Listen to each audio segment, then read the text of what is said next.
Right now at 5, a small-town mayor is arrested near St. Louis, Missouri.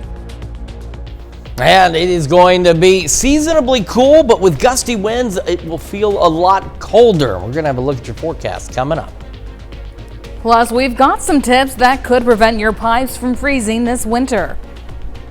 The 4 states' most watched news starts now. Well, good morning and welcome to the KOAM Morning News. It's 5 a.m. I'm Samantha Walker. And I'm Chris Warner. It is now finally Friday here in the 4 states, January the 16th. Yesterday, but on the chilly side, winds didn't help at all. And today, well, the temperatures are going to be near normal. It is not going to feel normal out there at all. It's going to be windier today than what we saw yesterday. Yeah, I still have my coat out. My coat is still ready. Yeah, I broke mine out yesterday. I haven't had to wear it in a while, but broke it out yesterday, broke it out again this morning, and you're going to certainly want to keep it handy. And you might need to dress in some layers tonight into tomorrow as temperatures drop. But first, of course, we got to get you through your Friday. We're going to start with our live look from downtown Pittsburgh. Right now, we have clear to mostly clear skies, but clouds are going to start increasing here in the next half hour or so. West Coast camera 7th and range line looking good. Same from the KDOT camera 69-400 just south of Pittsburgh. And one quick stop over to the MoDOT camera 20th and range line in Joplin. Now, there's something I get to show you that I've been watching this morning. I've been checking the local observation data, and that would be this business off to the north. Now, I know on the radar right now, it looks like a lot. It's really not as much as it seems, and not all of it is reaching the ground, but there are some light flurries here and there, and we've got some light showers and some light drizzle building in. Now, computers, the data here is not 100% certain what this activity is going to do. You see how it changes shapes and does all sorts of weird things? It's because the radar is picking up on some of it, but again, not all of it's necessarily there or actually reaching the ground. Some data suggests it will survive pushing through the area, but even if it does, I think there's a pretty fair chance that as it pushes further southeast, majority of us won't see anything from it, but we are getting at least some drizzle in our far northern counties. Right now, we're sitting at 34 in Joplin, 36 in Pittsburgh, and around the region, temperatures look like this. They're actually above normal for the most part. We've got some low 30s down south, and we get into the mid and upper 30s a little further to the north. So that's why, as well, on the radar there, that snow's on the leading edge. What snow's showing up, which isn't much, because it's a little colder to the south and east than it is up where the clouds are. With the winds this morning, though, wind chills for most of us into the upper 20s, a few low 30s out there. And our wind chills are going to be staying very cold throughout the day because winds are going to increase as that boundary approaches, because that's that bigger cold front. That's going to bring in the colder air. That's going to bring in those gusty winds. We're going to be mostly cloudy. Northwest winds today gusting upwards of 35 miles an hour. And after about 6 o'clock or so, we'll start to see that opportunity for those isolated flurries. But I again do want to emphasize what we do see is going to be A, very isolated, and B, shouldn't add up to much of anything. So don't panic if you see some flakes, just a few light flurries. Kids out the door, mid-30s, mid-40s by lunch and recess and when they head home, because we kind of level out before we start to drop off later tonight. However, as I mentioned, with the winds, even though our temperatures today are heading into the mid-40s, those winds gusting to 35 are going to keep wind chills into the 20s, at least the upper 20s, through the majority of the day.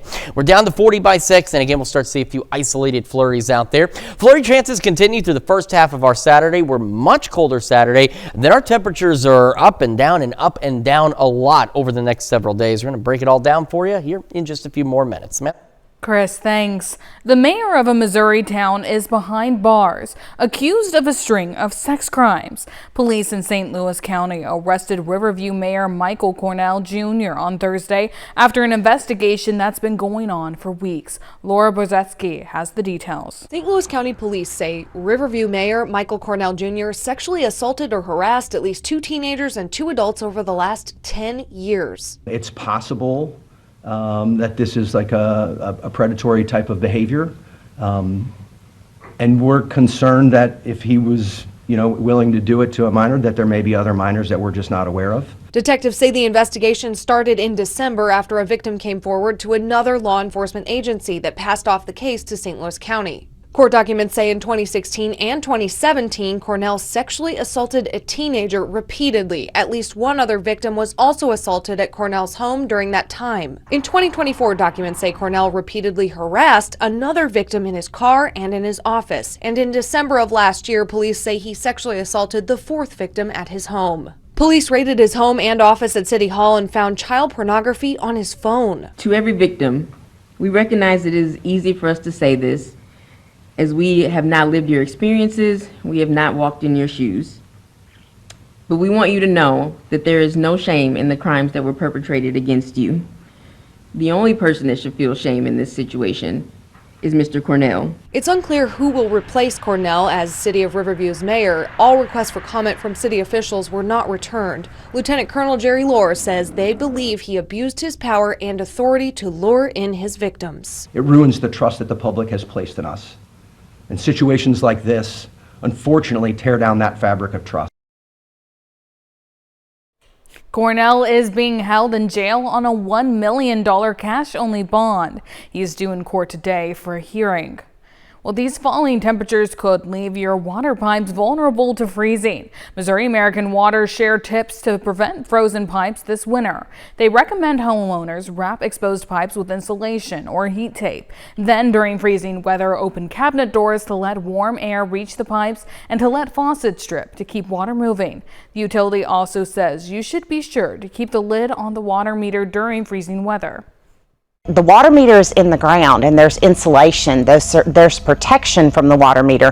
When you lift the lid, you're exposing the meter to the cold air, which can cause the meter to bust. And then, of course, you have to call us and we have to come out. The utility also recommends homeowners to locate their main water shutoff valve and test it before temperatures drop. Well, the average price of gasoline nationwide has hit its lowest level since 2021. AAA says that's due in part to fewer cars on the road during the cold months, with many drivers choosing to stay home as opposed to the summer months, which typically see higher prices. Other factors include stable crude oil prices and, here in the 4 states, a comparatively low fuel tax rate.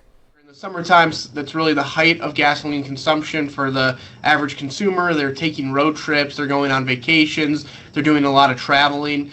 During the winter months, people tend to want to stay put more and stay warm, stay inside. It gets dark out earlier, makes it a little bit more challenging to travel like you do during the summer months. Kansas, Missouri, Oklahoma, and Arkansas all currently sit well below the national average of $2.84 a gallon. Winter heating bills are forcing families to make tough choices as natural gas rates climb across the 4 states. In Southwest Missouri, Spire customers face a 10% increase. Chris Bryant breaks down what's driving those higher costs. When utility rates go up, people have to make hard choices.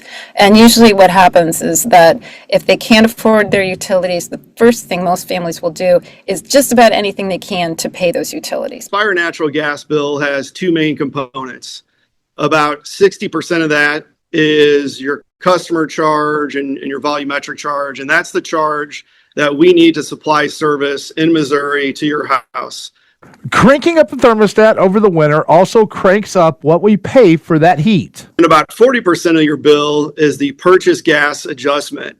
And so those are the costs of us buying actual natural gas in the wellheads in Oklahoma, Texas, shipping it throughout the country on interstate pipelines to Missouri. According to the Consumers Council of Missouri, customers in Missouri have seen rate increases for Ameren and Spire since 2020. Is that both Ameren and Spire residential customers have experienced substantial recent increases, and that those increases outpace both national inflation and state wages. And there's some headlines and large percents in this report, but they're just looking at winter. A customer has an annual bill, and when you look at it, an annual bill, it is not to that detriment of an impact that report is stating. Spire provides natural gas services to 11 counties in southwest Missouri and 40 counties across the state. And Spire leaders say their customers will pay around $9 more a month, an increase of about 10%. These increases affect people who are low and moderate income much more heavily than people who have, perhaps more resources. In November, Liberty Utilities told customers to expect a 9 to 26% increase in their bills this winter. The company says the price hike reflects the cost it pays to purchase natural gas on the open market, plus transportation and storage services fee. That's a look at this morning's top stories and weather in our first 7 minutes, coming up on the KOAM Morning News. Tensions persist in Minneapolis, but we're taking a look at how the community is coming together in the wake of anti-ICE protests. And we have a big temperature drop coming Saturday with a colder weekend ahead. Chris will have a full look at your forecast coming up. You're watching the KOAM Morning News. We'll be right back. Topping Nation Watch, Tyler Robinson, the man accused of fatally shooting Charlie Kirk, is scheduled to appear in a Utah courtroom today. Lawyers for the 22-year-old are expected to allege a conflict of interest is apparent in the Utah County Attorney's Office. They say a child of one of the attorneys was at the Utah Valley University event where Kirk was killed. Documents say the 18-year-old, who is a student at the school, was less than 90 feet away from Kirk when he was shot. The county attorney's office rebukes that claim, saying the child in question didn't actually see Kirk when he was shot and also did not see anyone that day with a gun. Robinson is facing several charges, including aggravated murder and felony use of a firearm. Well, tensions persist in parts of Minneapolis following the fatal ICE shooting of a woman last week. That was followed by an incident Wednesday where a man was shot in the leg after he allegedly assaulted a federal agent. That sparked another round of protests by nightfall. But the day after, reporter Frankie McClister saw neighbors working to clean up their community. After a night of subtle unrest, a morning of coming together, wagon by wagon. We picked up water bottles, milk cartons, gas canisters, flashbangs. A group of more than 30 from the Marshall Terrace Neighborhood Organization showed up to the scene where bullets were deployed by federal agents for the second time in a week. Shattered plastic, snack wrappers. With the goal of helping where they could. What's running through your mind when you woke up today? Let's go.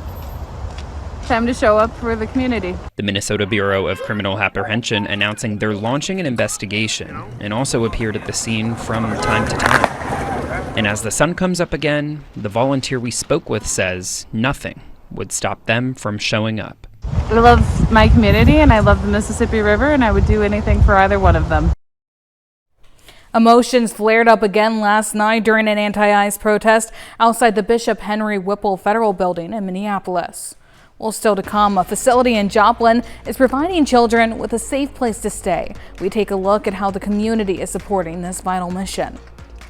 Plus, we have a big temperature drop coming Saturday with a colder weekend ahead. Chris will have a full look at your forecast coming up.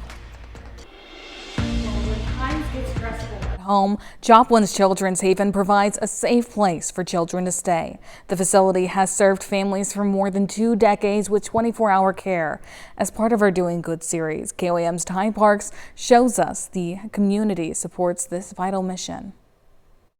Children's Haven opened in 2003 to serve as a sanctuary for children during times of stress at home. When stress is high in their own home, so we provide temporary care for kiddos 24 hours a day, 365 days a year when something stressful is going on at home. Or maybe they are referred by the hospital, by a teacher, by the Human Resources Department at their work. There are a lot of places that will refer families to Children's Haven. The average stay is about 2 weeks, and the ages can range from 6 weeks to 17 years old, and the children remain in the parents' custody. They work to keep the children's lives as normal as possible for the short time that they are there, and the staff also is trained in trauma-informed care. Every day is different at Children's Haven, so it's a fun environment. We try to keep things really upbeat and fun for kids, and we keep them in their normal activities. So we take our kids to, if they're school age, we take them to local schools in the area. We'll take them to doctor's appointments if they need it, if they have basketball practice, maybe it's a teenager who has an after-school job at Sonic, maybe it's a dance recital, but we keep kids involved and transport them to their normal activities so that they have the stability of those ongoing activities. And Children's Haven really appreciates the community. The community really started Children's Haven, and we wouldn't be here 23 years later without the community's support. So we have a lot of people who will help. Our volunteer program is mainly our meal program, and so we have lots of groups, families, businesses who will help and support us with a meal. and that provides that comfort to kids. In Joplin, Ty Parks, KOAM News. On January 31st, Children's Haven will celebrate its 23rd anniversary. Well, now here's Chris with a quick look at your forecast. Yeah, we've got I think a pretty chilly start to the day. Winds are beginning to increase, and it will be seasonably cool, but with the wind chills, it'll feel much colder. We got some flurries, much colder air tomorrow. A lot to go over, and we're going to break it down for you when we come back. Welcome back to the KOAM Morning News. It's 5:22 now on this Friday morning. We are starting with, of all things, the Skywatch Storm Tracker. Now, I do again want to emphasize, while it does look like there's a lot of rain and this snow out here up to our north and entering our northern counties, not all of it's actually reaching the ground. What we've got is it's just cold enough that we've got it set up. The radar is picking it up, but it's not necessarily reaching the ground. Just checking on current observations in Butler, and they're reporting the cloudy skies, but no precipitation. In fact, so far, Burlington was reporting some light showers, but that has since cleared out. Even though there's still some shower activity over the Burlington area on radar, it's not necessarily reaching the ground. But this is that front, and that's what this has kind of flared up along. Now, some of it, yes, is reaching the ground, but the majority of this is not. As it pushes south and east, I think the chances of us seeing anything out of this at all will drop off significantly, but it will start bringing in the very gusty winds. They're right behind this thing, and they're going to bring in those colder temperatures as we head into the weekend. So once it passes through, northwest winds ramp up, gusting upwards of 35. We're mostly cloudy today. And as I mentioned, our highs today are close to average. It's just those winds aren't going to make it feel that way. As we get past about 5, 6 o'clock this evening, we'll start to have opportunities, at least briefly, for some isolated flurries, perhaps a little snow shower or two. And then as we get closer to sunrise on Saturday, we actually clear out for a moment before we see a few more clouds roll in by mid-morning, and that brings one more opportunity. This has all been pretty consistent, which is it's really been consistent for almost 3 weeks now. Then we'll have some flurries, perhaps a light snow shower, and then still by about 1 o'clock or so, it's done. What we do see, we're not expecting any kind of accumulations from whatsoever. So you don't need to worry if you're out late tonight, early tomorrow, you see some flakes flying, don't panic. It's just some flurries. It's not going to add up to much. Once we get past that, though, skies will begin to clear a bit for our Saturday. We'll have a few clouds Saturday night into Sunday, and then Sunday, one of the changes we've seen this morning is it looks to actually be warmer on Sunday than what was originally thought. Because you see that wind shift out of the southwest, it gives us an opportunity to return to normal before another front pushes in, drops our temperatures back on Monday, which we will look at in a moment. As for today, at least a slightly better start temperature-wise, mid-30s out there. We'll be into the low 40s by 11 a.m. As we go through the afternoon, again, partly cloudy skies, mid-40s for highs. But with those northwest winds gusting to 35, we're talking wind chills through the majority of the afternoon, only into the upper 20s for the majority of us. As we enter the evening, again, an isolated flurry or two possible. We're falling back into the mid-30s by 10, back into the low 20s tonight, maybe some upper teens. Northwest winds still gusting to 30, so it does mean our wind chills tonight are going to be in that 5 to 10 degree above zero range. Our northern counties, where it gets a little colder, wind chills will probably be close to zero, maybe even a little below zero. So you definitely need to bundle up tonight into tomorrow. When that said, wind chills tomorrow with those gusty winds still pushing 25 are probably going to be spending the majority of the day into the teens. So bundle up tomorrow as well if you're heading out. We drop down to 11. Then, as I said, we warm back up a bit on Sunday. That cold front pushes through Sunday afternoon. We drop again. Then we're cold on Monday. Then we warm back up to average on Tuesday. We go a little above average for Wednesday. Showers come in and another front pushes through, and our temperatures drop back below normal as we head into next weekend. So it is up and down for the next several days. That is a check of your forecast. We're going to send it over to Samantha now with Health Watch. Thanks, Chris. President Trump has unveiled his new health care plan. The multi-pronged proposal aims to lower drug prices and reduce health insurance premiums. It also includes a plan to send money directly to consumers as opposed to insurers and aims to increase price transparency. The proposal comes after subsidies for the Affordable Care Act expired at the end of 2025. About 22 million people benefited from those enhanced tax credits. A nonpartisan health policy research group, KFF, says without those credits, premiums paid by consumers will more than double in 2026. Spring and Mulberry has expanded its voluntary recall of chocolate bars due to possible salmonella contamination. According to the U.S. Food and Drug Administration, the recall now consists of additional flavors.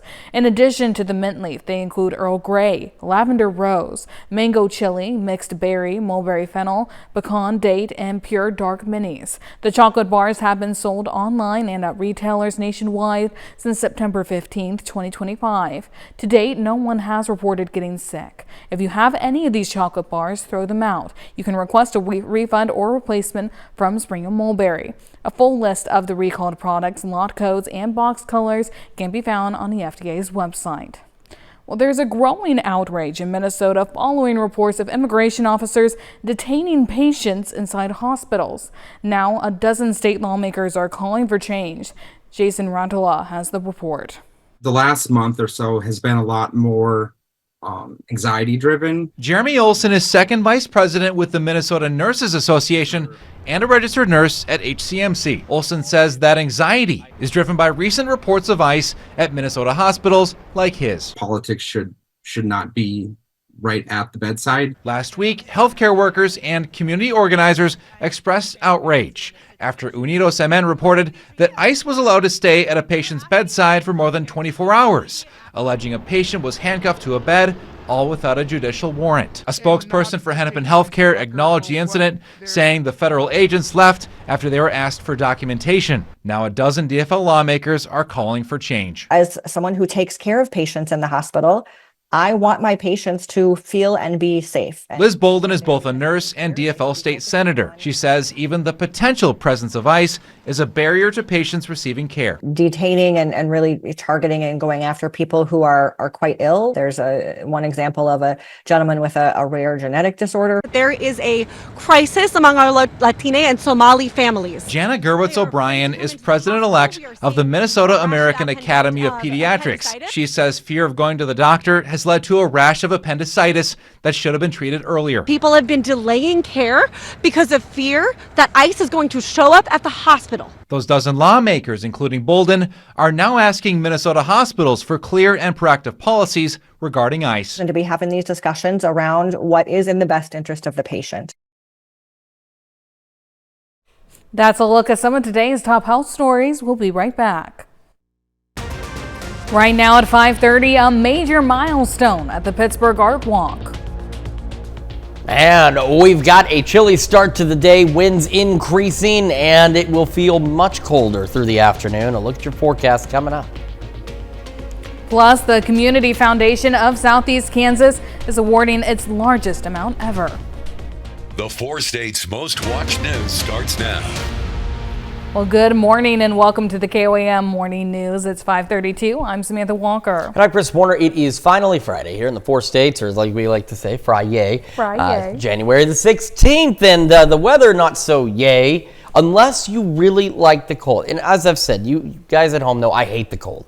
I mean, if it's below 70 degrees, that's not really acceptable to me. But I also understand there are folks out there that they thrive in the cold. They like this kind of weather, you know. This is nothing. If people move down here from up north, and this is absolutely nothing to them. But there's others that don't like it, and it's going to be getting very cold this weekend. I mean, for me, I'm like, if it's going to be this cold, we should at least have a little bit of snow. That's the only way it's worth it to me. Honestly, and I agree. We don't want to cripple the region with feet of snow by any means, but you know, like a dusting or an inch of snow would certainly look nice when it's cold. We're not going to get that, unfortunately. We're just going to get the cold, and we're going to start, of course, with our traditional look outside downtown Pittsburgh. And we've got, again, clear skies right now for some of us. Clouds increasing, and they will continue to do so.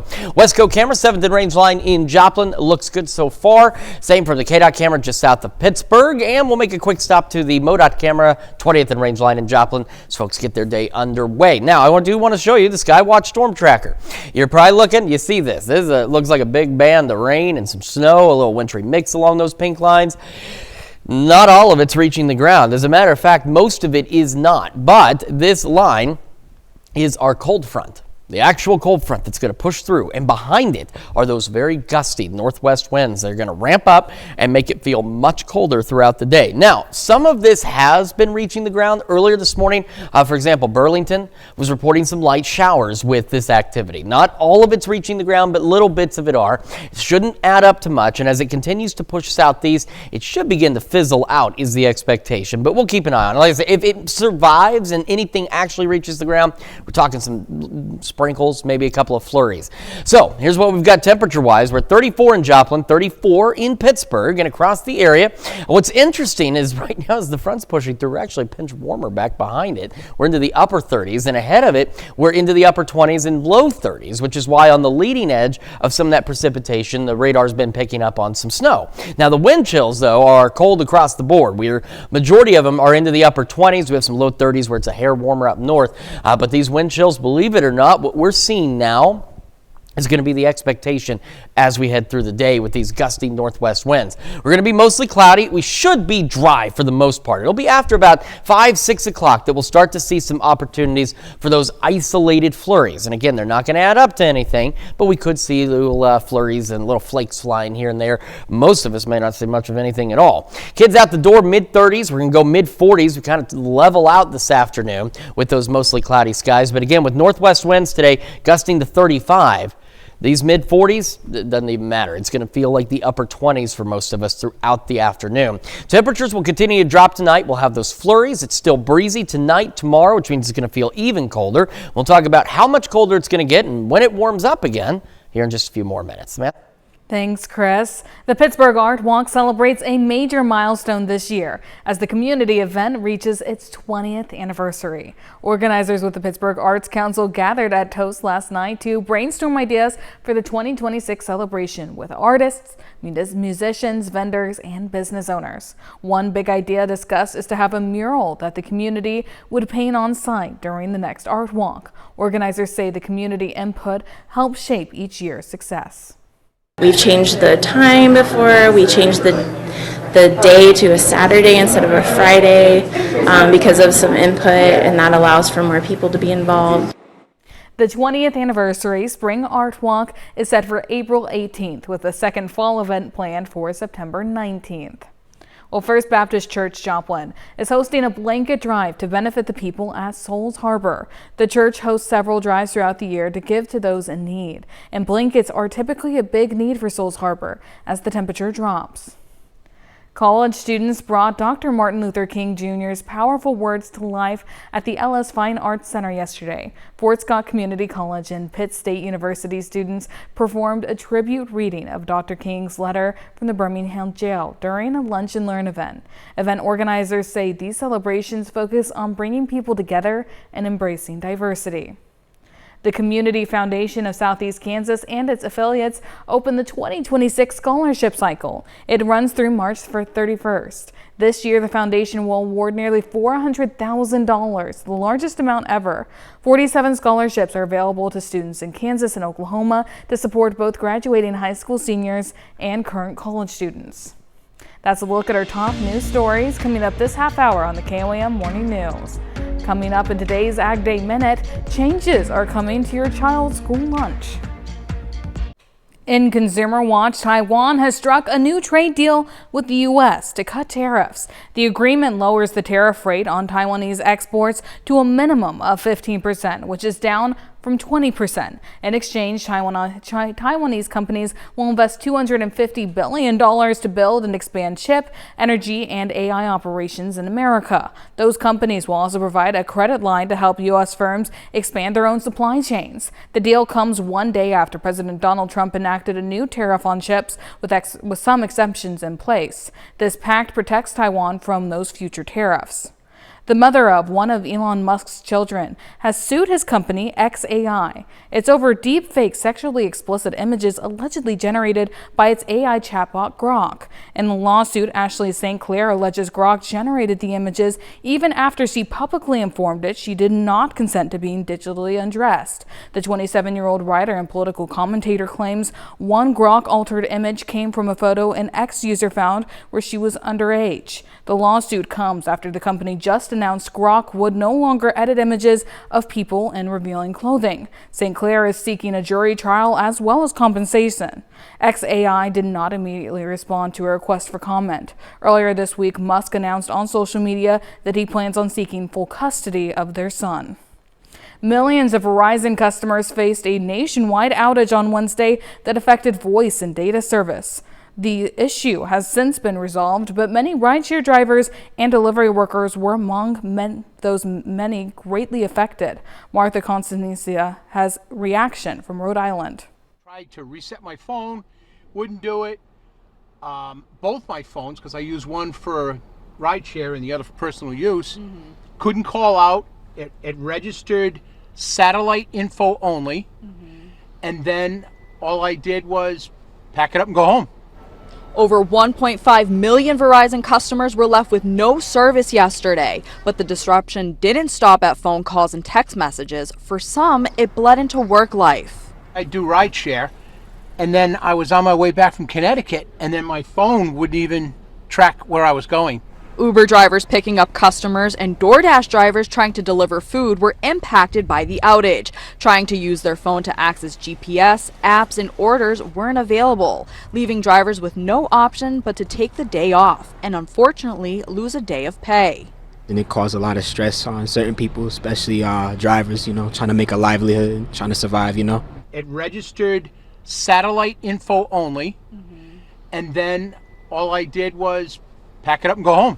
There wasn't a chance to work later either because phones were down for a majority of the day. And actually, it didn't come back on until after 8 o'clock last night. Oh, wow. So it affected your entire day? Yes. With that means less orders, less money in our pockets. And then for the driver, you can't really get your day started because you're relying on Wi-Fi and a cellular signal. So. With nowhere to turn, customers were also frustrated with the company's lack of communication. Yeah, there was virtually no communication. And of course, when I got home, I immediately got on the computer. And of course, everybody's on the computer trying to contact Verizon. And Verizon says any customers still experiencing problems should restart their devices. Affected customers will also get a $20 credit to their account. A Verizon spokesperson said a software issue led to the outage. That's it for Consumer Watch, and now here's Chris with a quick look at your forecast. Yeah, we've got, again, a chilly start to the day out there. Could get a couple of sprinkles, maybe a flurry as the front pushes through. We're going to feel much colder today and be even colder into the weekend. I'll look at your forecast when we come back. Changes are coming to your child's school lunch. An update in today's Ag Day Minute. I'm Clinton Griffiths with today's Ag Day Minute. Whole milk will soon be served up at your child's school. President Trump, along with Ag Secretary Brooke Rollins and dairy farmers, signing the Whole Milk for Healthy Kids Act into law. The legislation reverses a 2012 policy that limited school milk options to fat-free and 1%. Now, USDA says the law will be put in place immediately with information being sent to school nutrition officials. The largest coffee producer in the U.S. may have to shut down. News agencies in Hawaii reporting Kauai Coffee Company is warning employees of potential layoffs. Now, the company's lease with the landowner, which covers about 4,000 acres of coffee land, is due to expire near the end of March. Right now, more than 130 workers are facing layoffs, but company officials say they are still actively working on solutions. A tourist favorite, the farm is located on the south shore of the island of Kauai. The annual Sheep to Shawl contest at the Pennsylvania Farm Show was another hit this year. 10 teams competed. They have to first shear a sheep and then weave its fleece and create a completed shawl, all within 2.5 hours. Now, judges then take a look at the finished project. The grand champion was Friends Through Fiber with their American flag themed shawl. The event has been going on since 1917. For more Ag News, watch Ag Day weekdays on the station or get updates over at agweb.com. Now let's take it over to Chris with a quick look at your forecast. Yeah, we are going to start with the Skywatch Storm Tracker this morning because as our front pushes through, we actually do have what's showing up on radar, at least, some light snow and some light showers out there. But not all of this is reaching the ground. So even though it may look like we've got a fair amount of rain, even some light snow getting ready to push through the region, unfortunately, as I mentioned, not all of it is really reaching the ground at this point. Some of it is, but it's not adding up to very much. So if you're heading out this morning, do not be surprised if you run into a little shower or it's a brief period of light snow. You do want to watch out for slick spots, of course, because they'll make the roads damp and that'll lead to slick spots on its own.